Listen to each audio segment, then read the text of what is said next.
Bienvenue dans Libre de choisir, le podcast qui questionne toutes les décisions que l'on prend et surtout tout ce qui les influence. Je suis Claire de Dieu, entrepreneur depuis 10 ans. Pendant longtemps, j'ai cherché à construire un business performant, jusqu'à réaliser que le plus dur, c'était pas de réussir.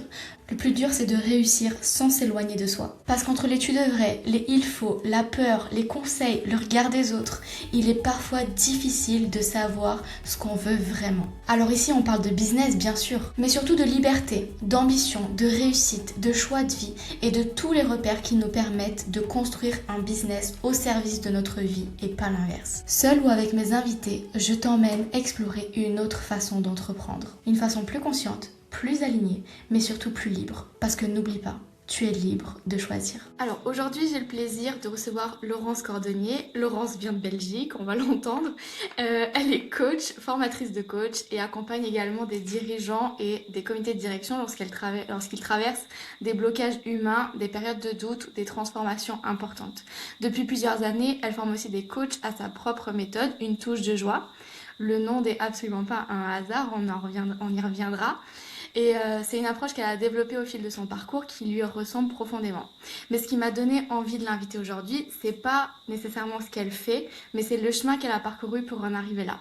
Parce que derrière l'entrepreneur et la formatrice qu'elle est aujourd'hui, il y a une femme qui a longtemps cherché sa place, une femme qui a changé de métier à de nombreuses reprises, qui a connu des séparations professionnelles et qui a dû prendre des décisions difficiles, parfois inconfortables, et qui a appris petit à petit à construire une vie davantage guidée par ce qui lui donnait de la joie que par ce que les autres attendaient d'elle. Avec Laurence, on va parler de ces moments où la vie nous oblige à changer de direction, de ces décisions qui coûtent cher parfois sur le moment, mais qui finissent par nous rapprocher de nous-mêmes. Et d'une question qui traverse finalement un petit peu tout son parcours, et si perdre ta joie était le signe que tu n'étais plus au bon endroit.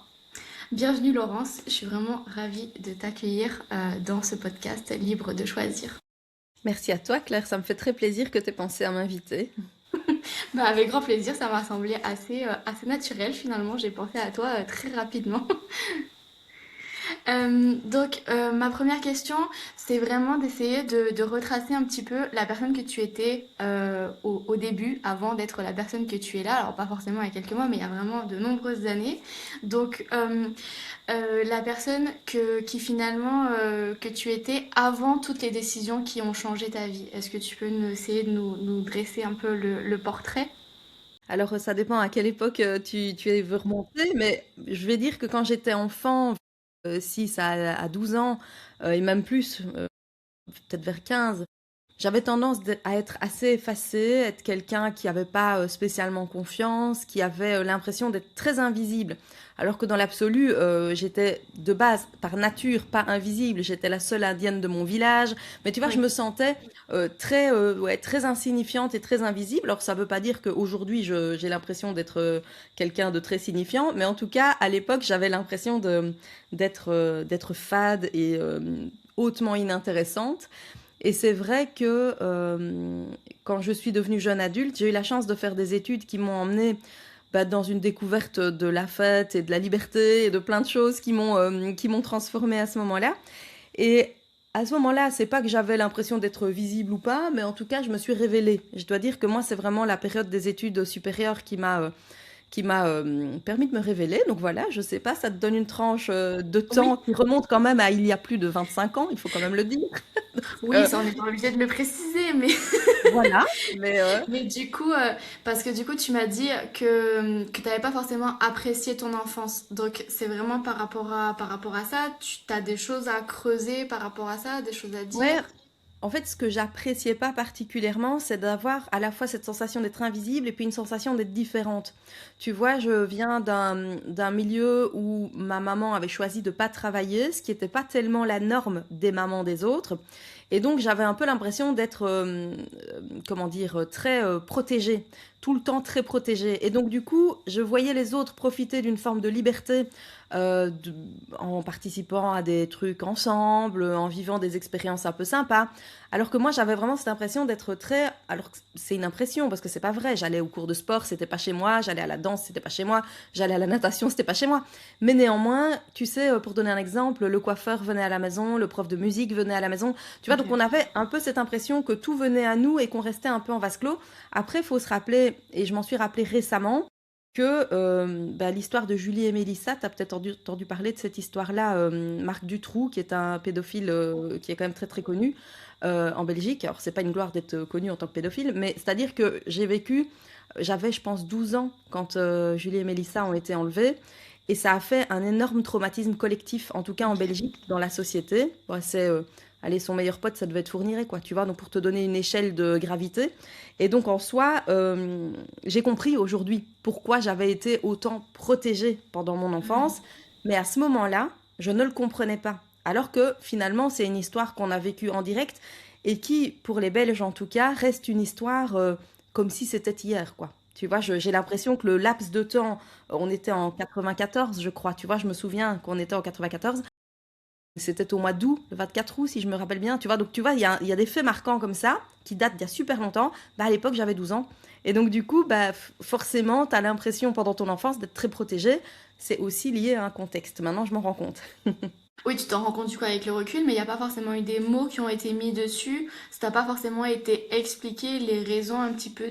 Alors, ce confinement, c'est peut-être un petit peu exagéré, mais ce repli un petit peu. Ouais, c'était pas. Oui, alors c'était probablement aussi organisationnel parce que ma maman ne conduisait pas. Donc peut-être que c'était logique aussi que ça se fasse comme ça. Mais c'est la sensation que j'ai eue. Et donc du coup, je dois te dire que moi qui aime l'indépendance et la liberté, c'était tout ce que j'aimais pas trop. Alors après, ça veut pas dire qu'ils ont mal fait, mes parents. C'est juste ce que moi j'ai ressenti à ce moment-là. J'avais l'impression que j'étais pas très très autonomisée et pas très très libre, tu vois. Mais Hmm, après, c'est encore normal. Peut-être que tu interroges mes enfants, ils vont te dire exactement la même chose. J'en sais rien, tu vois. peut-être. Ah ouais. Parce que du coup, est-ce que c'est peut-être aussi cette situation-là qui est venue mettre en lumière et refléter ce besoin de liberté et de... Moi, je pense qu'on l'a tous en nous ou pas.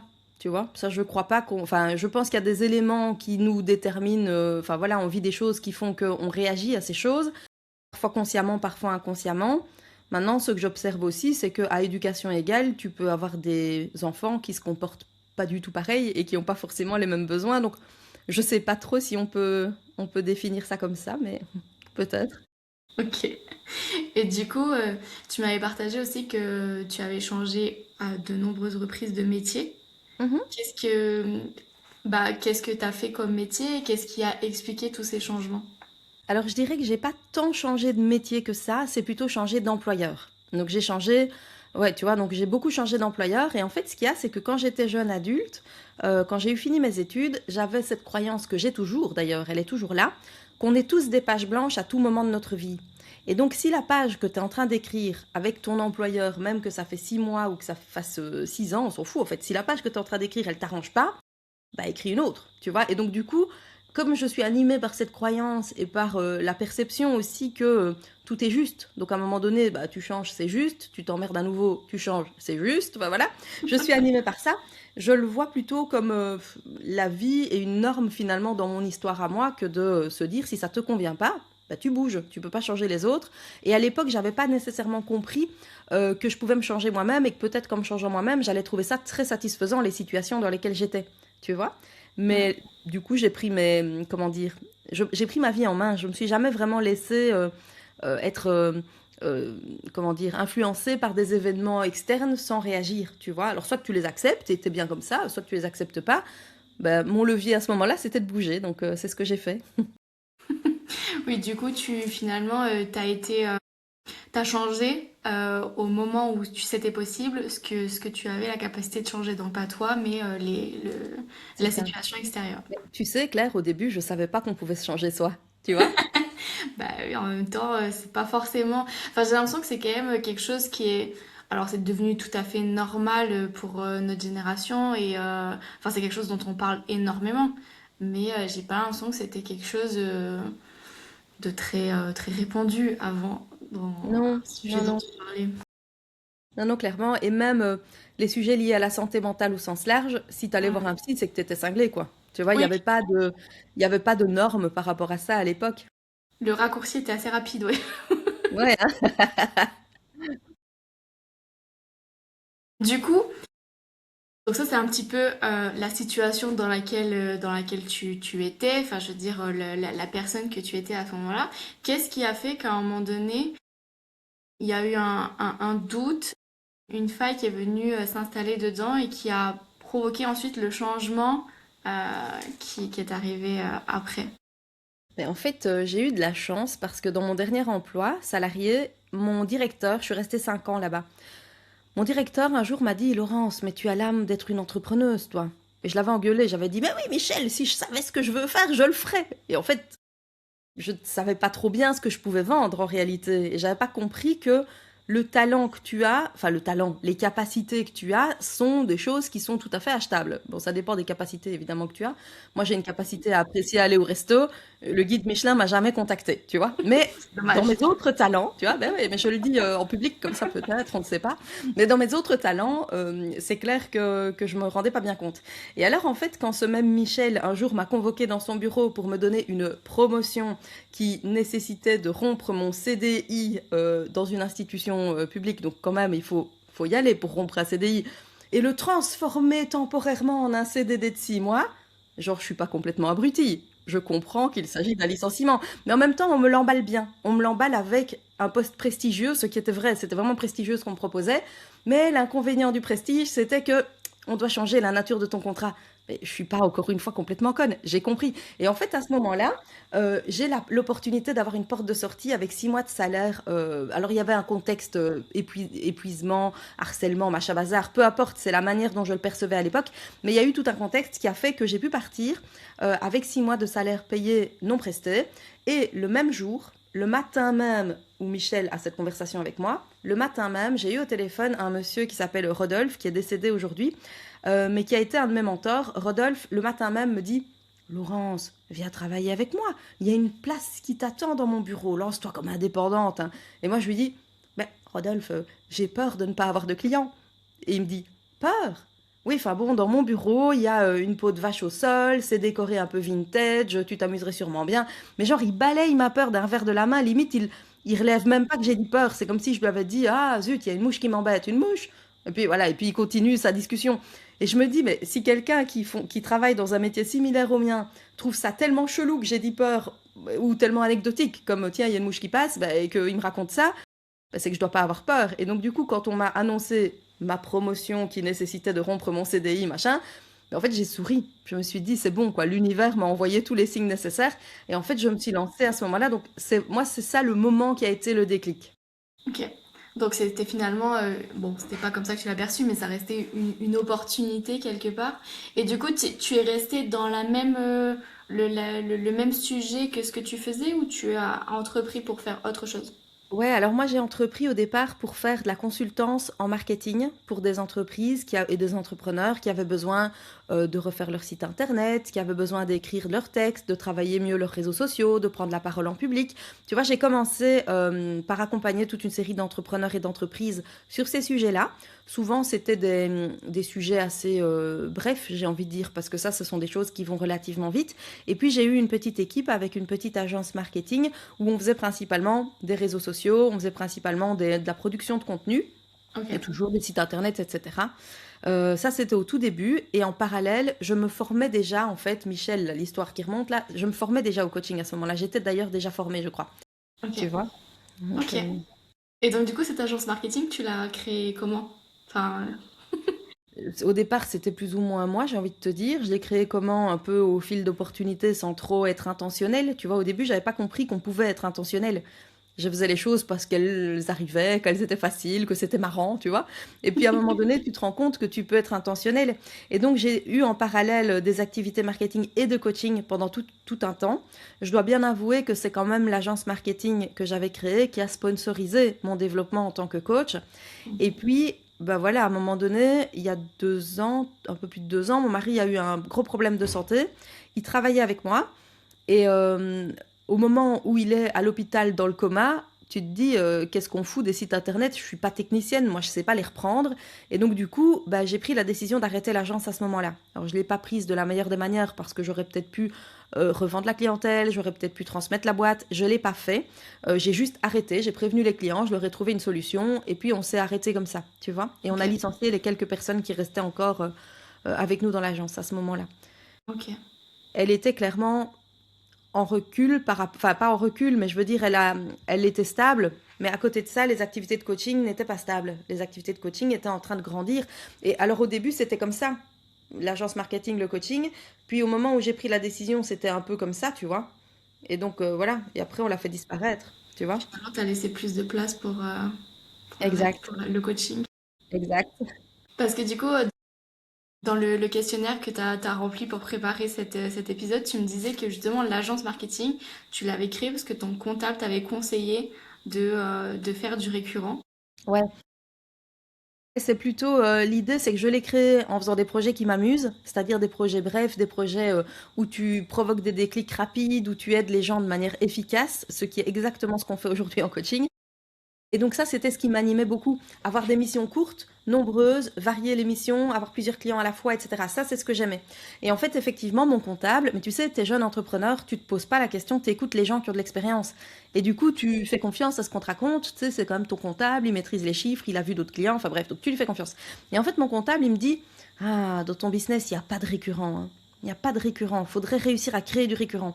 Et en fait, c'est à ce moment-là que j'ai engagé des gens pour faire du récurrent, c'est-à-dire de la production de contenu réseaux sociaux. Et moi, je me suis beaucoup moins marrée. Parce qu'en fait, avoir un client production de contenu, un autre pour qui tu animes des journées de mise au vert, un autre pour qui tu réécris tout ta site internet, un autre pour qui tu écris des articles de blog, ça c'est kiffant. Mais Ouais. faire Facebook et Instagram à la chaîne pour 10 clients de front, euh, c'est pas très très marrant, tu vois.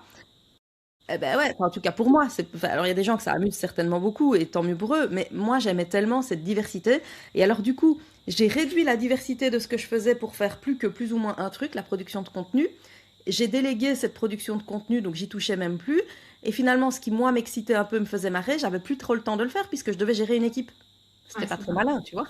Oui, c'est ça, tu changes complètement de rôle. En fait, dès que tu commences à recruter, t'es plus dans l'opérationnel.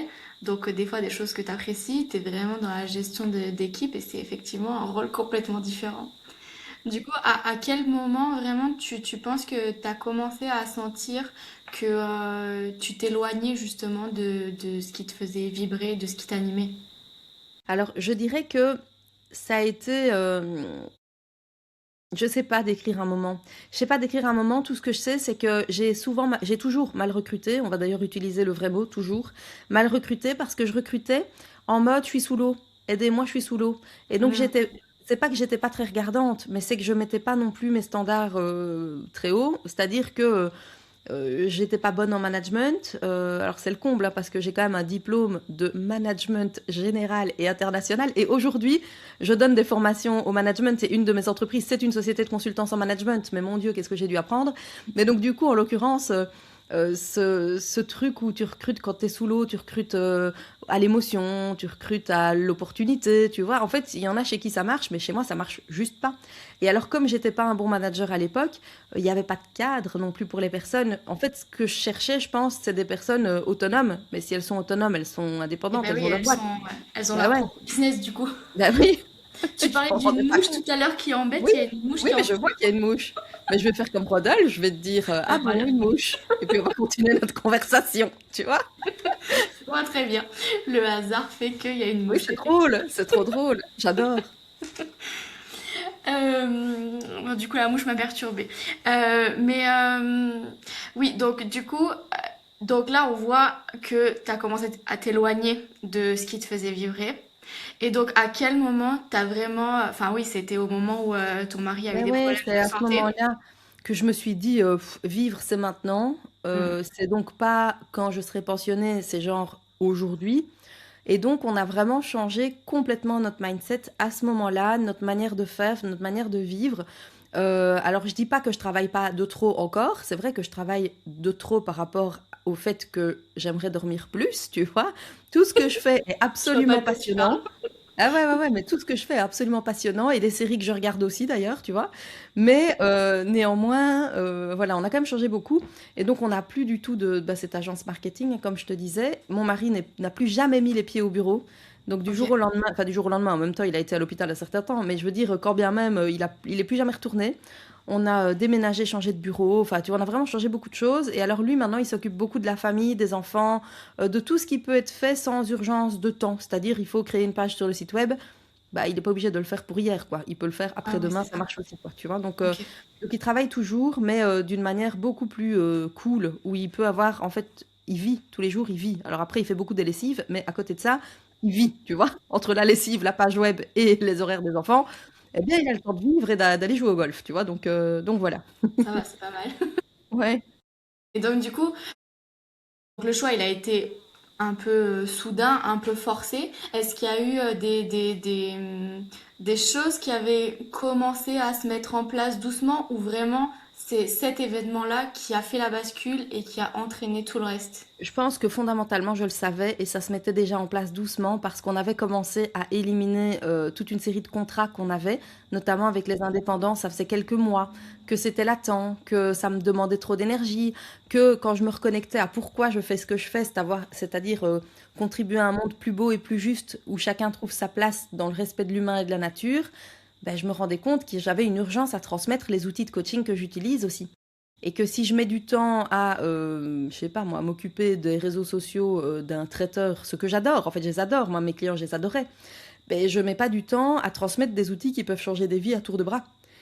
Et donc, je savais déjà, tu vois, c'est juste que comme je suis quelqu'un qui engage mal et qui licencie encore plus mal, ben j'attends, ben ouais, tu vois, j'attends des plombes avant de prendre des décisions parce que j'aime bien les gens, tu vois, et donc du coup, ça a traîné, traîné, traîné, et puis j'ai eu une raison légitime de le faire finalement quand on y pense bien, alors que c'était tout autant légitime avant, tu vois, je ne sais pas ce qui m'a pris, mais parfois Oui, tu sais, mais tu fais pas tant que t'as pas un déclencheur. Et ben moi, oui, c'était c'est mon cas ça. aussi.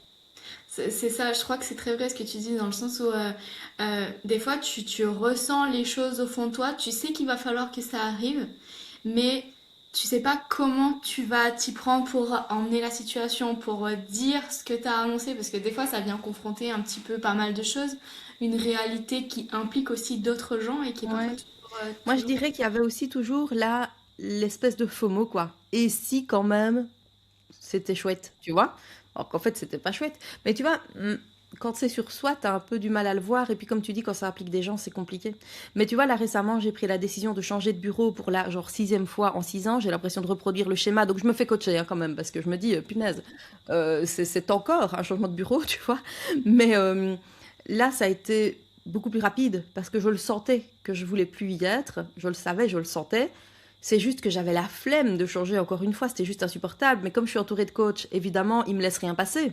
Ils me disent, de toute façon, Laurence, ta décision est déjà prise. Ben oui, c'est vrai, ben active-la alors. Ok, allez, on bouge. Donc voilà. Bah en même temps c'est bien, enfin c'est l'univers que tu as choisi qui te permet aussi, aussi ça. Ouais, c'est clair.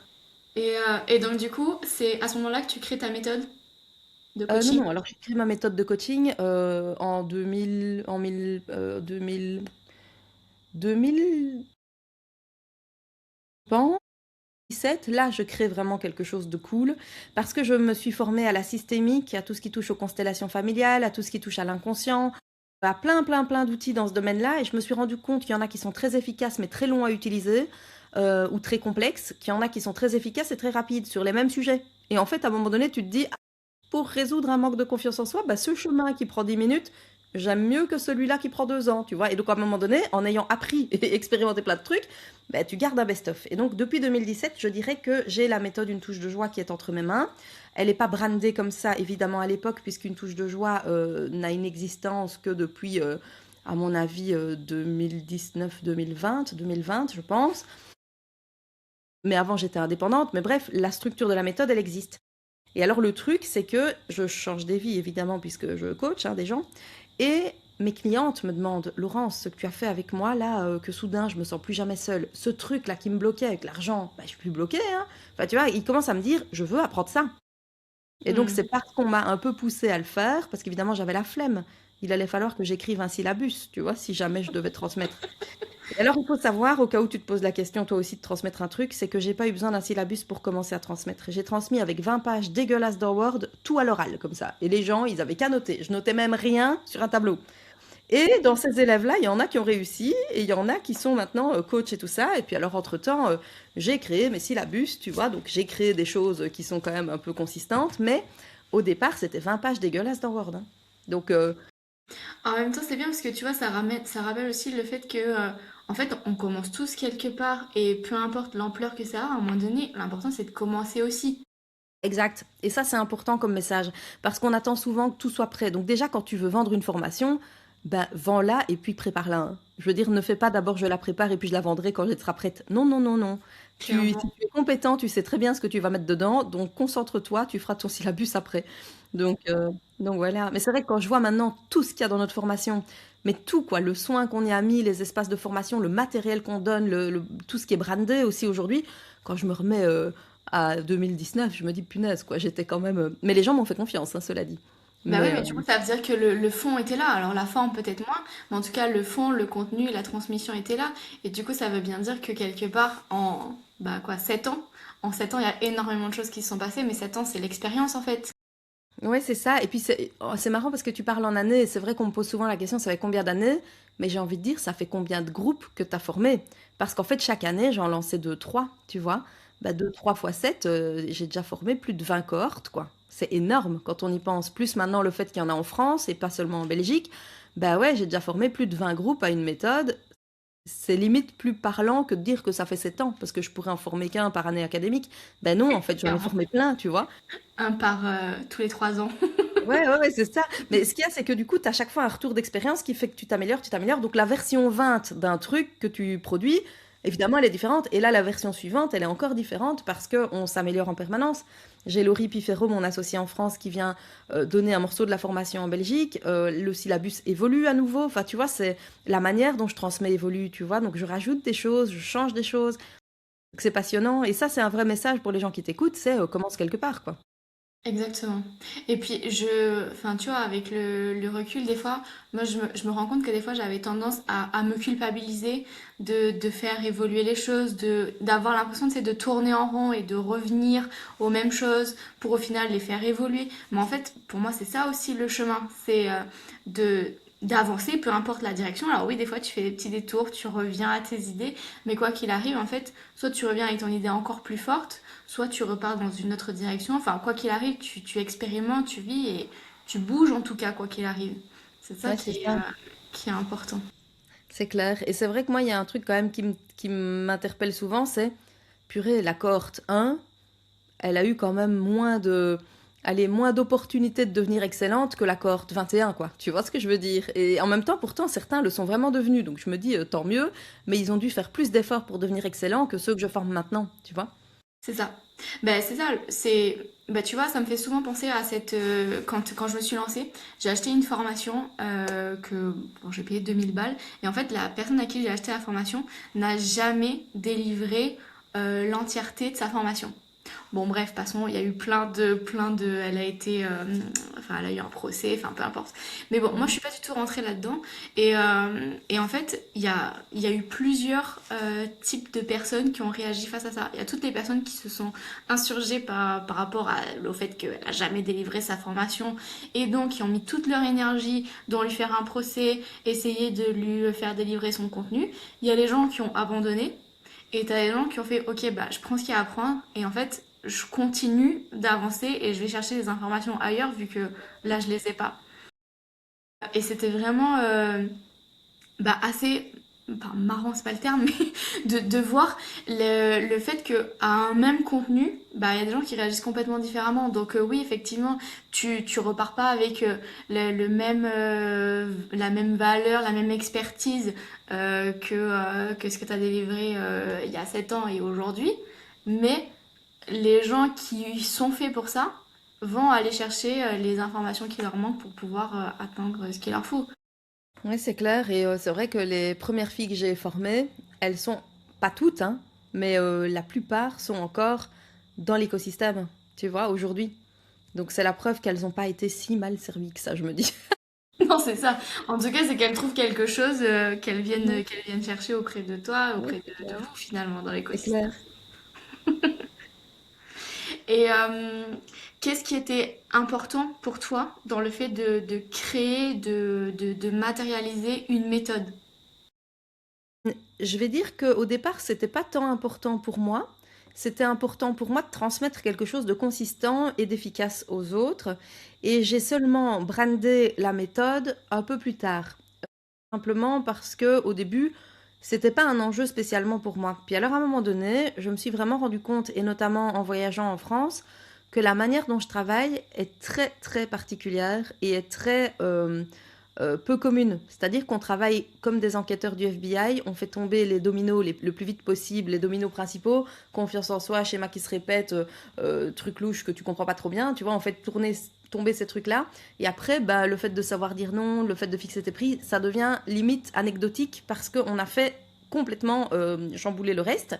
Et du coup, ça devient facile, tu vois. Et alors, je me suis beaucoup interrogée sur pourquoi les écoles de coaching ne forment pas à ça. En fait, je ne sais pas très bien répondre.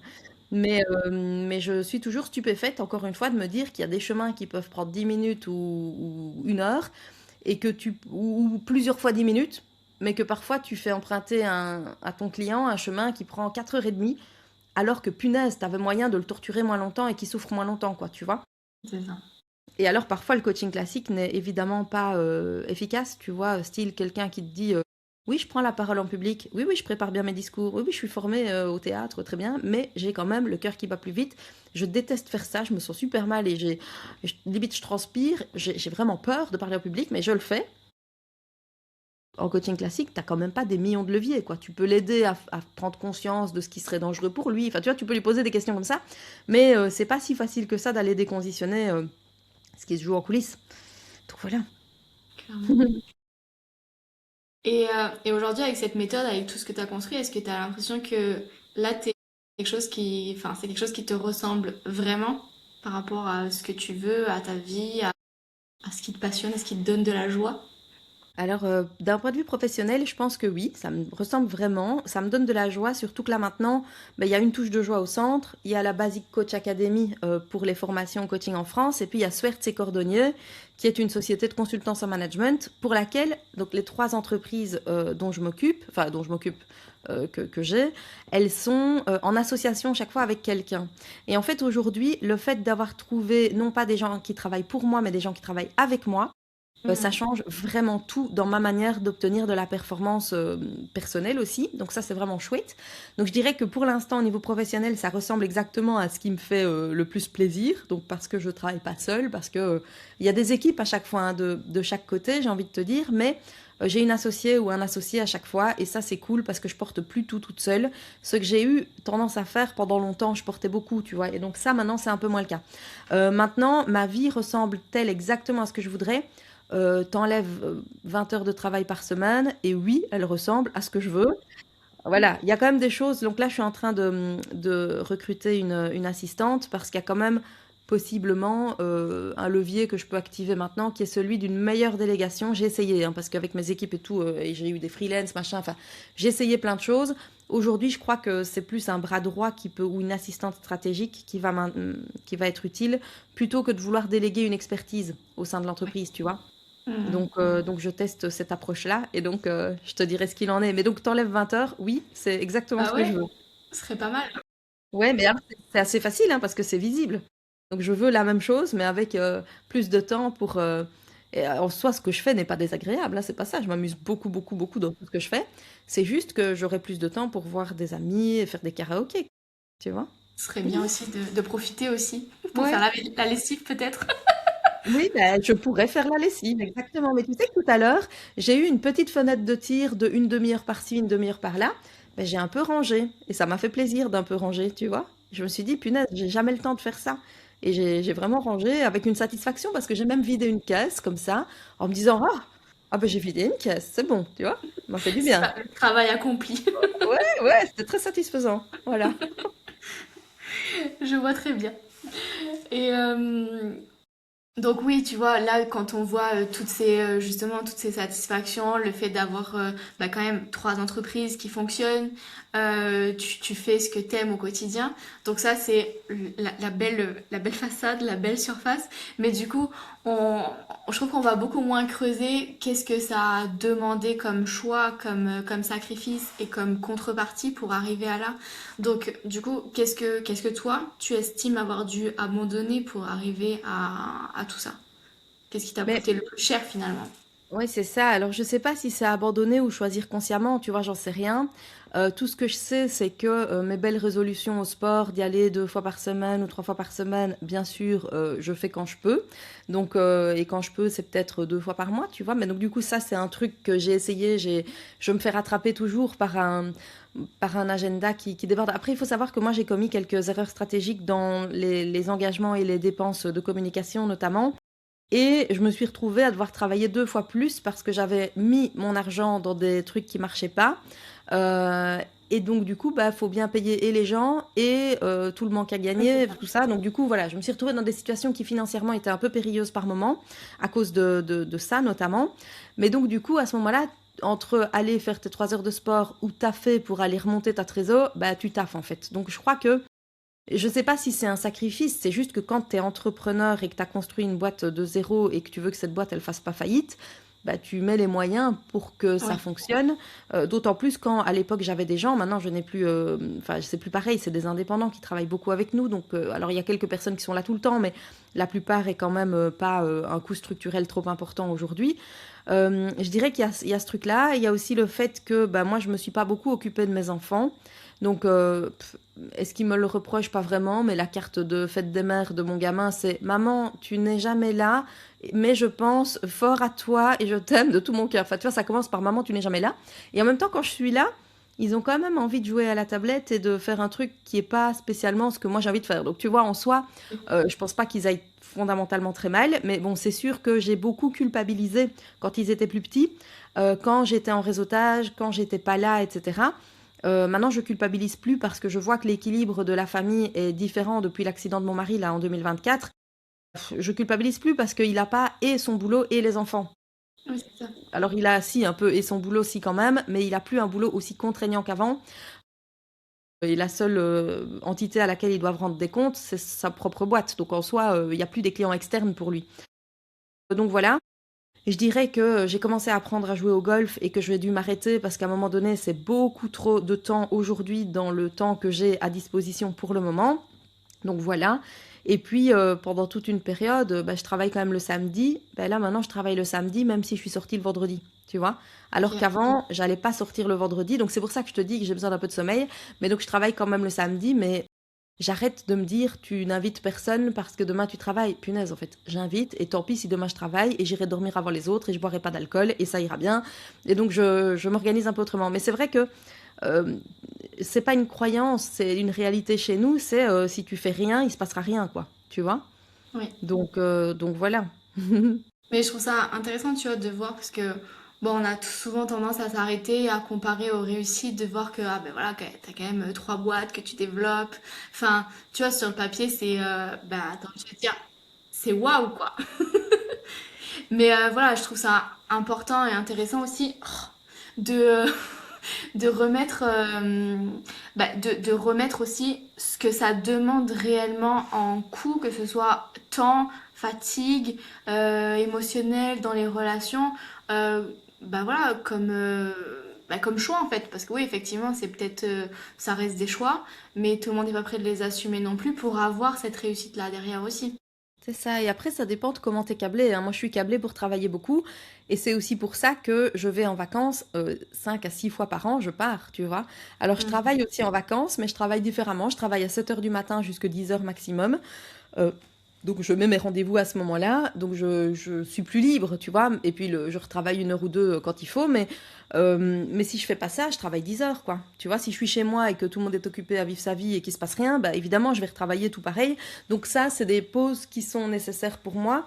Et que je m'impose. Et après, quand je vais donner ma formation à Paris, je dois bien t'avouer que là, je pense que je me déplace peut-être 20-25 jours par an à Paris. Bah, je vis un peu ma best life parce que je donne la formation, mais alors après, j'ai pas des rendez-vous à gauche à droite. Tu vois, j'ai une Ouais. vie quand même beaucoup plus light quand je forme, à Paris en tout cas, parce que ici en Belgique, évidemment, je fixe un rendez-vous avant, je fixe un rendez-vous après. Là, c'est pas trop approprié, donc je le fais pas.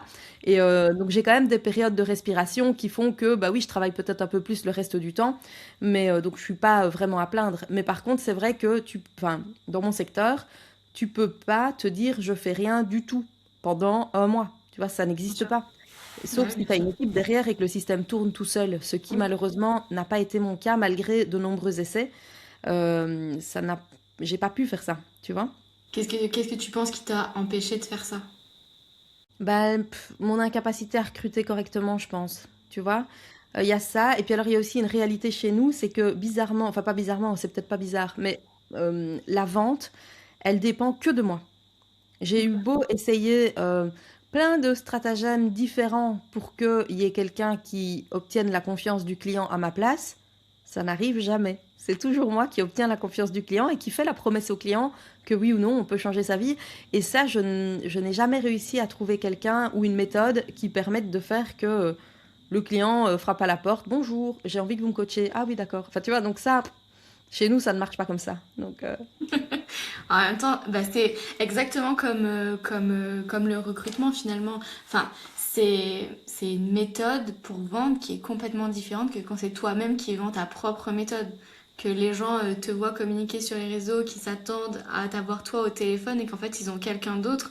C'est complètement différent. Mais ouais, pourtant, il y en a beaucoup pour qui ça marche, tu vois. oui, mais du coup ça marche. Je pense que euh, ça marche quoi qu'il arrive moins bien. Enfin, c'est quelque Ouais, chose à accepter. ouais, On c'est ça. vendra toujours, enfin un closer, un commercial vendra toujours moins bien que l'entrepreneur lui-même. Ça c'est une Ouais, réalité, même s'il est maintenant, très Claire, mauvais en vente. le problème, Claire, c'est que ils te promettent tous le contraire, Bah, tu vois. bien sûr, Ils mais ça font tu peux genre, pas le dire. ah, sur des litres froids, tu as du 5% de taux de conversion. Bon, bah déjà, moi, ce sera 10, tu vois. Bah ok, d'accord, tu vois, faisons-le, tu vois, puisque déjà, toi, ce sera 10. Mais en fait, non, Non, pas du tu tout. vois. C'était Mais ça, zéro, voilà. quoi. Tu vois. Ben voilà, ben ils savent très bien se vendre, mais la réalité, pour moi, de ce que j'ai constaté, est complètement autrement. Enfin, c'est pas du tout pareil. Non, c'est ça. Mais bon, voilà. Ok. Et, euh, et du coup, parmi les choses qui ont été difficiles aussi, tu parlais de te séparer de certains membres de ton équipe. Ça aussi, ça faisait partie des avantages, des choses Ouais. difficiles à faire. Ouais, moi, je trouve ça toujours difficile à faire parce qu'en fait, mais en fait, en soi, moi, j'ai jamais eu de problème pour quitter des emplois, tu vois, c'est pas ça. Mais je sais pas, je trouve que c'est... Allez, les gens, ils comptent dessus. Pour eux, c'est un petit truc confortable, tu vois, je sais pas. Je trouve pas ça très sympa, pas très agréable. Et puis surtout, ça remet quand même fort en cause leurs compétences, tu vois. S'ils étaient vraiment excellents, ben, en fait, on n'aurait peut-être pas besoin d'en arriver là. Et le truc, c'est que ça remet aussi en cause ma capacité à détecter le talent chez l'autre, tu vois. Parce que moi, je crois que tout le monde a du talent. Donc, du coup, c'était porte ouverte. Tu sais qu'on était tellement euh, gentil avec Maxime, mon mari et associé, là, qu'on a décidé, après son coma, de fermer notre compte. Je sais pas si c'est URSAF que vous appelez ça, mais nous, on appelle ça ONSS, pour être sûr de pas engager quelqu'un encore, tu vois. On a dit, ok, on ferme. Alors après, ça peut se rouvrir, ça coûte 1 000 € et on peut le rouvrir, mais la démarche pour aller le rouvrir, pour engager quelqu'un en salariat, est trop difficile. Parce que avant, c'était tellement facile d'engager quelqu'un sous statut Mhm. salarié, ben que en fait, on le faisait tout le temps et c'était un mauvais escient, quoi. C'était tellement un mauvais escient. Mais même des étudiants, tu vois, pas que on n'a pas eu 2 millions de salariés non plus. Mais quand je regarde le nombre de contrats qui ont été faits sur la faible existence de notre société en tant qu'employeur, je me dis, oh punaise, c'est pas, c'est un peu gênant, quoi, tu vois. Mais bon, voilà, maintenant, c'était ce par quoi il fallait qu'on passe à l'époque. Maintenant, du coup, t'as quand même. Bah, du coup, il y a plus personne dans ton équipe qui à part Bah, du coup, dans chaque entreprise, t'as un associé. Ouais, puis alors après, il y a des indépendants qui travaillent avec nous toute l'année et qui font leur taf, quoi. Mais ils font bien leur taf, tu vois. J'ai une collègue qui fait le SEO, j'ai une collègue qui fait de la rédaction, j'ai une collègue qui s'occupe de notre Ok. CRM. Enfin, tu vois, des Mais c'est personnes, des experts spécifiques à c'est des à experts des métiers, compétences puis, particulières. oui, puis des coachs, tu vois, des coachs, etc. Donc ça, oui. Mais là, ça tourne très bien. C'est des gens qui n'attendent pas la bouche ouverte que je leur donne quelque chose à manger, en fait. Oui, c'est Donc, ça. Oui, parce que quelque part, ça crée comme une forme de dépendance. oui, c'est ça, en fait. Et ça Ils rendait aussi travaillent le fait entièrement. bah, entièrement ou majoritairement pour. Et donc, du coup, ça crée aussi, ou de manière récurrente, mais suffisamment stable pour qu'on soit leur plus gros client parfois, tu vois. Et C'est du ça. coup, bah, tu es toujours un peu embêté parce que tu sais bien qu'ils comptent dessus, quoi. Donc, tu vois, et alors qu'en fait, c'est pas mon rôle, tu vois. Donc, ça vient chercher le côté sauveur, le côté machin, tu vois, dont j'ai conscience. Mais c'est pas pour ça que c'est plus simple de dire à quelqu'un, bah, on est ta source de revenus, bah, plus maintenant, voilà. Salut, tu vois. Enfin, ça ne rend pas les choses ouais, c'est ça. T'as quand même envie que ça s'arrange en te racontant l'histoire que ça peut s'arranger, mais si c'est déjà pas arrangeant les 3 premiers mois ou les 6 premiers mois, pourquoi ça s'arrangerait le mois numéro 9, quoi? Tu vois? Donc Et c'est un peu clairement, ça qu'on a fait souvent. C'est c'est ça. accepter une absence de résultat dans l'expertise vendue et puis réagir, mais qu'on avait déjà flingué 40 000 euros, quoi. Tu vois? Donc c'est un peu des trucs comme ça qu'on a fait. Ah oui, c'est du recrutement qui coûte cher, ouais. dire que c'est pas que sur une personne, donc je vais pas te donner les chiffres sur 3 ans de ce qu'on a estimé avoir mal investi. Voilà, je vais pas te le dire, mais c'est plus que ça, quoi, tu vois? Je vois, Voilà. je vois très bien. Et il y a quelque chose que tu m'as dit aussi dans le questionnaire qui m'a beaucoup marqué, c'est je suis digne d'être aimée même si je prends une décision qui impacte les autres. Ouais, je me souviens pas du tout d'avoir dit ça, mais oui, c'est vrai. Mais en Alors, même mot temps, pour mot, tu m'as écrit ça. ouais, c'est ça, je suis absolument digne d'être aimée, même si je prends des décisions qui impactent les autres, c'est vrai. Mais ça touche à ça, hein, ça touche Bien à sûr, ça. exactement. Et, ça ne fait pas moi quelqu'un de moins bien, tu Bah vois. non, pas du tout. Et du coup, qu'est-ce que c'est justement ça, c'est quelque chose, c'est une conviction qui est arrivée grâce ou à cause de ces mauvaises expériences de recrutement ou c'est quelque chose que tu avais déjà avant? Non, c'est quelque chose, à mon avis, que je t'ai noté parce que tu m'as forcé à réfléchir pour répondre à tes questions, tu vois. Et donc, du coup, je pense pas que j'avais ça avant. Parce que tu vois, j'avais toujours. Tu sais, je fais partie des personnes qui aiment bien qu'on les aime bien, qui veulent toujours que ça s'arrange, tu vois, tout ça. Et donc, forcément, allez, franchement, je crois qu'il y a des personnes, ça leur fait ni chaud ni froid, mais dire à quelqu'un, ouais, on est ta grosse source de revenus, bah demain, plus. Salut, tu vois. Enfin, je veux dire, c'est juste, pour moi, ça me Oui, semble oui, tellement heurtant et tellement inhumain de faire ça, tu vois. je Mais comprends. tu vois? Et donc voilà, mais alors sauf que maintenant, j'arrose d'abord mon propre jardin. Tu vois? Je ne suis plus là pour arroser le jardin des autres tout le temps. Les autres, ils peuvent arroser leur jardin et je transmets toutes mes outils, tous mes outils et toutes mes méthodes, si tu veux. C'est juste que j'irai pas l'arroser à ta place. Donc j'irai plus l'arroser à ta place. Mais donc là, c'est un peu comme ça que je vois les choses aujourd'hui. C'est ça, et puis finalement, ça remet la responsabilité à chacun en fait. Oui, parce que sinon, tu es dans un triangle dramatique et je pense que je me suis fourrée dans des triangles dramatiques régulièrement à cause de ça. Hmm, Tu vois? je vois. Je vois très très bien. Mais c'est bien parce qu'on parle de choses très universelles à nous autres, tu vois? Bah oui, clairement, Ouais. je pense vraiment qu'il y a plein de choses, après qu'on les vit pas tous de la même façon, mais il y a plein de choses qu'on vit, qu'on revit, tant qu'on n'a pas compris, on les revit encore et encore aussi. Euh, donc, du coup, avec le recul, j'ai vraiment l'impression que toutes ces décisions, tous les choix et tout ce qui t'a emmené là, finalement, ça t'a appris bien plus que ça t'a coûté quelque part. Oui, c'est clair. Et d'ailleurs, quand je fais la somme, maintenant que j'y repense, de ce que ça m'a coûté, je me dis que c'était une très belle leçon de vie, tu vois? Vraiment, c'était un beau, beau cadeau. Mais oui, ça m'a appris énormément. Et il y a des choses que je fais plus, que je ferai plus jamais, tu vois, grâce à ça. Donc, tu vois, c'est plutôt cool. Pas parce qu'il faut pas les faire, mais parce que chez moi, ça fonctionne pas, ou que c'est pas la bonne chose pour moi, ou que ça correspond pas à nos manières d'être, ou à nos valeurs, ou que sais-je. Donc ça, c'est plutôt cool de s'en être rendu compte. Et je suis beaucoup plus regardante, tu vois, à différentes choses que je regardais pas du tout avant. Tu vois, je faisais pas attention, je faisais confiance. Maintenant, je dis pas que je fais pas confiance, je fais juste attention de vérifier que ce que tu me dis est vrai, tu vois. Normal en fait. Ouais, genre, je pense que c'est normal pour la majorité des gens, mais moi, j'avais pas compris qu'il y avait ce principe-là. Par nature, je fais confiance. Mais donc voilà. Oui, c'est ça. En fait, tu penses que tous les gens sont beaucoup trop honnêtes et qu'ils ne peuvent Bah pas. ouais, parce que moi, si je te dis que je peux, c'est que je peux, tu vois ce que je veux Ah dire. oui, Et si je te dis que clairement. je peux pas, c'est que je peux pas. Point. Tu vois, il n'y a pas de mystère, tu vois. Clairement. Moi aussi, je pense que j'ai tendance à trop surestimer ou à trop croire en les gens. Et souvent, je me rends compte qu'en fait, j'aurais pas dû. Donc aujourd'hui, qu'est-ce que tu as construit que tu n'aurais pas forcément pu construire sans toutes ces épreuves? Bah, une touche de joie, je pense, n'existerait pas telle qu'elle est aujourd'hui. Et surtout la Coach Academy à Paris. Ok. La Coach Academy en France, avec Laurie Pifero, là, elle n'aurait pas du tout existé si j'avais eu tout ce que je voulais dans une touche de joie toute seule, en fait. Ok. Parce que quand on s'est rencontrés, je voulais donner ma formation à Lyon parce que j'adore cette ville. Et puis, ça prenait pas. Et puis, on s'est rencontrés. Et puis, on a décidé de la donner à Paris. Et ça a explosé. Donc, c'est vraiment trop, trop bien.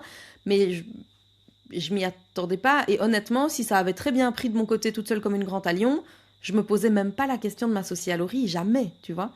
Donc, tu Hmm, vois, je dirais que ça, c'est des choses qui n'auraient pas pu exister si tout avait été parfait. Tu vois? ok.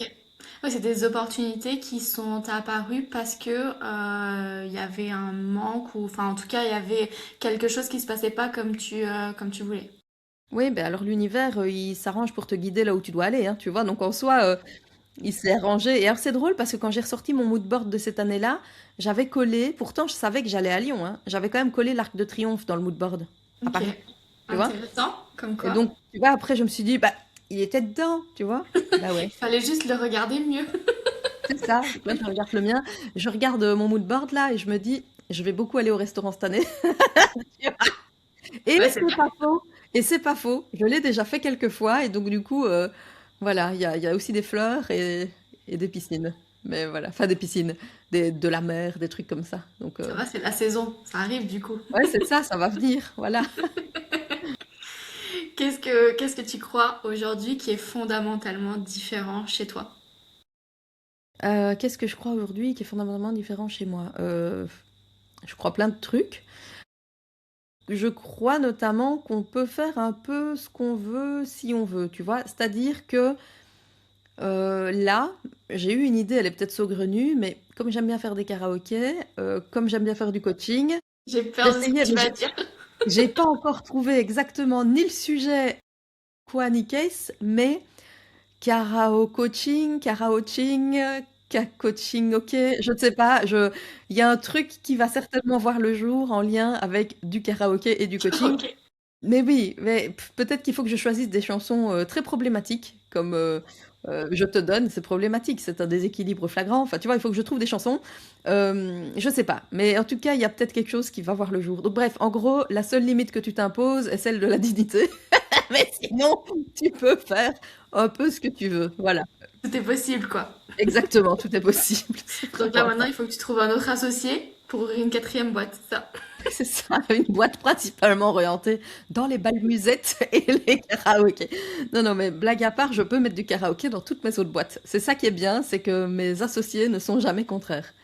Voilà. Bah, c'est bien. Du coup, ça veut dire que Même tu as choisi si, les bons même si associés. Laurie, je crois que Laurie, elle est contraire de chanter, mais elle n'est pas contraire de qu'on le fasse. Voilà. Et Jennifer, par contre, elle est très d'accord de chanter, donc ça tombe bien. Ouais. Bah, parfait. Est-ce que tu dirais que le karaoké, c'est ton fil rouge? Non. Euh, Non. Ouais, je sais pas trop, mais en tout cas, les micros, c'est un peu mon fil rouge parce que regarde, aujourd'hui, j'ai dû prendre un nouveau micro pour te parler. Je parle beaucoup en public pour le moment, donc du coup, j'ai souvent un micro à la main. Et tu sais quoi, même quand on anime 30 personnes, ces 30 personnes, tu pourrais te dire, je vais parler normalement, ça ira bien. Sauf que quand tu les animes pendant 2 jours, ben, tu as plus ou moins quand même envie. Et donc là, maintenant, je prends quand même un micro, même quand il y a 30 personnes. Et en fait, j'aime beaucoup ça.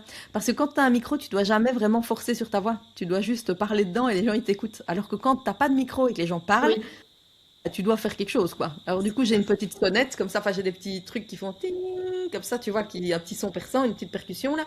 Mais là, du coup, le micro, c'est quand même bien. Voilà. Je vois. C'est pratique, j'avoue. Non. Non, mais puis c'est vrai que cette histoire de micro, il y a des choses récurrentes aussi. Quand t'es arrivé, Ben t'avais oui, pas de micro, c'est vrai. C'est vrai, c'est c'est vrai. vrai. Donc moi, je pense que c'est plutôt le micro, voilà. L'élément. Et tu me disais aussi que pour toi, il y a toujours un cadeau, un message caché derrière chaque épreuve. Tu en C'est penses vrai. quoi? Ah bah oui, oui, mais carrément. Et alors, à chaque fois, d'ailleurs, qu'il t'arrive une embrouille, c'est qu'il y a un message caché. Et tu vois, par exemple, même quand mon mari était dans le coma, alors je dis pas que j'ai pas été stupéfaite à un moment donné, quand même si, mais je savais que le cadeau allait venir et j'étais déjà impatiente, alors qu'il était toujours dans le coma, de savoir ce que c'était, quoi. Tu vois, et donc du coup, j'étais plutôt dans une posture de curiosité sur qu'est-ce que ça va nous donner comme évolution dans notre vie, que dans la complainte, quoi. Tu vois, j'étais plutôt dans la curiosité, tu vois. Ok, c'est marrant que tu dis ça parce que du coup, ça veut dire que même dans une situation qui, bah, quand tu sais pas, enfin, tu vois, juste en t'écoutant dire ça, tu pourrais te dire, waouh, c'était hyper dur comme épreuve. Mais en fait, du coup, t'étais quand même dans cette arrière-pensée de, ok, je sais qu'à un moment donné, je vais en tirer quelque chose de positif. Donc, Ouais, clairement. Je dis pas qu'il n'y a pas eu un choc à un moment donné, parce que j'ai pas tout, oui, je pense d'abord été dans le déni, j'ai pas compris tout de suite qu'il était entre la vie et la mort. En fait, je l'ai compris qu'après 3 ou 4 jours, et ce jour-là, j'ai craqué. Et d'ailleurs, c'est marrant, mais je devais pas du tout être réglée à ce moment-là, mais j'ai commencé à être réglée d'un coup, tu vois, comme ça, soudainement, donc comme si le déclic générait dans mon corps et dans mon esprit plein de choses à la fois. Et alors, le jour où j'ai eu le déclic, ils m'ont annoncé qu'ils allaient essayer de le sortir du coma, tu vois. Donc, je me dis, bah, tiens, ok, ça tombe bien. Mais toujours est-il que j'ai toujours eu cette pensée de, tiens, ça nous offre des opportunités. Et alors, ce qu'il y a d'assez bizarre, c'est que ce mois de l'année où j'ai pas travaillé, où mon mari a été hors service pendant quelques temps, en fait, c'est le mois où on a fait le plus gros chiffre d'affaires de tous les mois de la vie de l'entreprise depuis toujours. On n'avait jamais vendu autant. Et donc, alors que tu vois, je suis quand même le moteur de la vente, hein. Donc, j'avais quand même les gens au téléphone alors que j'étais à l'hôpital, puisque c'est comme ça que tu peux pas acheter chez nous sans m'avoir parlé, parce que je peux pas te promettre un truc si je suis pas sûre que je peux te le promettre, hein. Donc, en soi, voilà. Mais, donc, ça s'est pas vraiment arrêté de ce côté-là. Et je me dis, peut-être que l'univers, il m'a quand même donné pas mal d'indices pour me dire, et c'est bon, t'es dans la bonne direction, lâche ton agence, tu vois, parce qu'en fait, les ventes, c'était des ventes de coaching à ce moment-là, Ok. tu vois. Ouais. Donc voilà, et donc oui, c'est cette conscience que, du coup, c'est un peu ce qu'on essaye d'expliquer à nos clients aussi, c'est qu'à un moment donné, il t'arrive un truc, bah, ce truc, il va générer chez toi un changement, une info, un cadeau, un truc intéressant. Plus tu es prête à l'accueillir, à le voir et à l'accueillir tôt, plus vite il va te parvenir normalement, tu vois. Oui, c'est ça. Plus la porte est ouverte, plus tu le vois. Ouais, ouais, c'est ça, c'est ça. Et plus, en fait, à tout moment de ta vie, tu peux être curieux. Bien sûr. Alors, je dis pas qu'il n'y a pas des trucs qui m'exaspèrent. Quand c'est le bordel chez moi, je suis exaspérée. Mais je me dis pas, ouh, j'attends le cadeau. Non, non, j'attends d'avoir une demi-heure pour commencer à enlever le bordel, tu vois. C'est plutôt ça. Je vois. Je vois très bien. Et donc du Ouais. coup, là maintenant, que les choses vont quand même dans le sens que tu as envie d'avoir, euh, comment tu définirais aujourd'hui ta liberté et la vie réussie que tu as envie d'avoir? Alors du coup, si je peux faire mieux, il y a 20 heures de travail en moins par semaine. Ça, Oui, je l'ai déjà dit, je le répète au cas où l'univers c'est très l'entendrait. important. C'est hyper précis, donc ça déjà. Mais comme le 13 juillet, je vois Lucie qui va me recruter une chouette assistante, eh bien je sais que ce sera probablement possible, peut-être pas 20 heures, mais en tout cas un certain nombre d'heures malgré tout. Je voudrais donc grâce à cela juste faire plus de ce qui m'amuse en général. Chanter des karaokés, aller à la mer comme dans mon moodboard, tu vois, et aller au restaurant. Bah, tu vois, je veux dire, Clairement. enfin, plus souvent passer des moments entre amis, avoir plus de place dans l'agenda pour pouvoir dire passe à la maison. Parce que là, mes week-ends, ils sont tout le temps fort complets et du coup, bah, allez, on a déjà un ou deux trucs par week-end. Bah, si j'avais plus de temps, bah, j'aurais peut-être un troisième, quoi. Ou pendant la semaine, je pourrais me permettre de me dire, allez, passe, on est mardi, ça va être super. Mais donc voilà, donc ça, ça j'aimerais bien. Et sinon, ouais, je sais pas trop. Je crois que j'aime bien. En fait, j'ai la chance d'avoir une chouette vie. En fait, tu vois, c'est ça qui est assez satisfaisant. Ce que je veux de plus, bah, c'est plus de temps, en fait. Plus de tout. Bah, ouais, plus de tout ce qui m'amuse, mais plus de temps et moins de, peut-être plus délégué ou ce genre de choses encore, tu vois. Ouais, ouais, ouais, ouais. Ben oui, c'est ça. Mais je prends enfin, la principale responsable de tout ça, ça reste moi, hein. Donc voilà, mais Oui, mais en même temps, voilà, ça t'apprend des choses ouais. sur ce que tu as à apprendre, peut-être. Peut-être un cadeau arrive, qui sait? Exactement, mais je crois que j'ai déjà reçu hein, une partie des cadeaux. Mais voilà, et en plus, c'est tellement pas spécialement lié aux gens en eux-mêmes, tu vois, c'est lié à moi et la manière dont j'ai fait les choses. Clairement. Avant de terminer, j'ai trois questions à te poser que je pose à tout le monde. Aujourd'hui, qu'est-ce que tu refuses de sacrifier? Qu'est-ce que je refuse de sacrifier? Ma petite série avant d'aller dormir, même s'il est 1 heure du matin. Ok. Donc tu Voilà. regardes ta série même à 1 heure du matin. Ouais. Ah bah ouais, parce qu'en Franchement, c'est fait, hyper important. ouais, ça m'amuse. Je regarde des séries marrantes et donc du coup, regarder un petit truc qui me fait bien marrer comme ça juste avant de m'endormir. Moi, je dors mais super bien. Je dors juste pas assez longtemps le matin. Mais voilà, ouais, donc ça c'est un truc que j'ai pas envie de sacrifier. Tu vois, tous les gens qui te jugent et qui font genre ah ouais, mais c'est trop pas bon, les lumières, machin, ça te réveille. Mais non, ça me réveille pas en fait, ça va, tu vois. Donc Clairement. voilà. De toute Mais façon, donc ouais. les gens, ils ont toujours quelque chose à dire par rapport à ce que tu fais, ce que tu fais pas, ce que tu dis, ce que tu dis pas, ce que tu es, ce que tu es pas. Tout le monde a toujours quelque chose à dire. Oui, c'est Donc, ça. Mais ça fait longtemps qu'il y a plus personne qui me l'a dit, hein, moi celle-là. Mais par contre, je sais qu'il y en a plein qui le pensent mais qui le disent pas. Et ben voilà, moi j'ai pas envie de sacrifier ça parce que ça me fait marrer, donc c'est cool. c'est bien le plus important. Absolument. La deuxième question, quel conseil tu donnerais à la Laurence d'il y a 10 ans? Alors, 10 ans, À peu près, à peu 2016, près. n'écoute pas ton comptable. Ça, c'est un bon conseil, ça. Ouais. Mais je pourrais aussi donner l'autre conseil qui est écoute ton comptable parce que parfois il dit des trucs bien, tu vois. Mais si n'écoute pas ton comptable quand il te conseille sur ta stratégie business. Hmm. Voilà. Oui, n'écoute pas l'extérieur d'une manière générale. Ouais. Je vois. Et la dernière question, qu'est-ce qui aujourd'hui définit la réussite pour toi? Un sentiment de bonheur, de plénitude, d'accomplissement et de sensation d'avoir fait ce qui était juste. Je dirais que c'est plutôt comme ça que je l'aperçois. Et après, elle prend plein de formes. Elle prend la forme d'avoir chanté Vive au Perley comme tu pouvais dans un karaoké, d'avoir acheté n'importe quoi dans ton magasin bio qui te fait plaisir, d'avoir coaché quelqu'un et que c'était génial, d'être parti à Biarritz avec tes coachs parce que tu avais ton associé qui organisait un truc. Enfin, tu vois, ça prend plein de formes, tu vois. Mais Je du vois. coup, toutes ces formes de choses que tu peux faire dans ta vie, même causer avec toi en buvant mon petit thé et en chipotant avec mon bic, bah, c'était un super moment où bah ouais, c'était juste agréable, tu vois. Donc c'est vraiment la réussite pour moi, c'est quand tu peux être dans ce flow où tu sens que c'est bien, que c'est agréable. Alors je dis pas que tout est parfait. Pour te dire la vérité, j'ai pas encore eu le temps de me brosser les dents aujourd'hui, alors que c'est pas comme si ça prenait longtemps, tu vois. Mais je vais le faire juste après, parce qu'après je suis pas en vidéo. Après je vais voir des gens, donc je vais le faire juste après.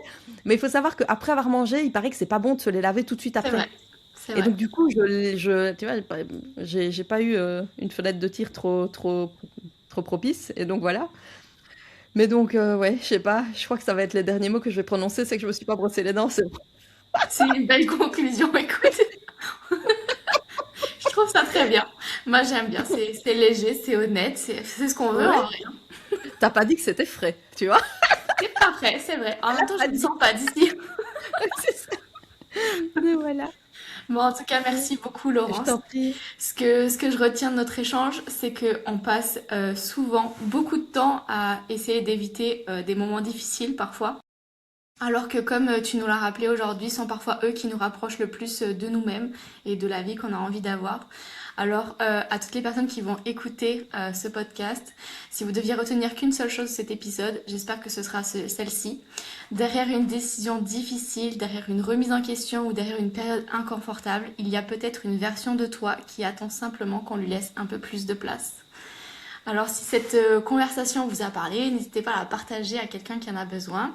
Et si vous souhaitez retrouver Laurence, je mettrai tous les liens juste en dessous de la vidéo ou de l'audio, en fonction de si vous écoutez la vidéo ou l'audio. Merci d'avoir écouté cet épisode de Libre de choisir. Si cette conversation t'a donné envie de questionner certaines de tes certitudes ou de prendre un petit peu de recul, ou bien simplement de te reconnecter à ce qui compte vraiment pour toi, alors ma mission est remplie. Si tu veux soutenir le podcast, pense à t'abonner, à mettre une note ou un avis et surtout à le partager à quelqu'un qui aurait besoin d'écouter cette conversation. On se retrouve mercredi prochain pour un nouvel épisode et d'ici là, n'oublie pas que les meilleures décisions ne sont pas toujours celles qu'on te recommande, ce sont celles qui te ressemblent parce que tu es libre, libre de choisir.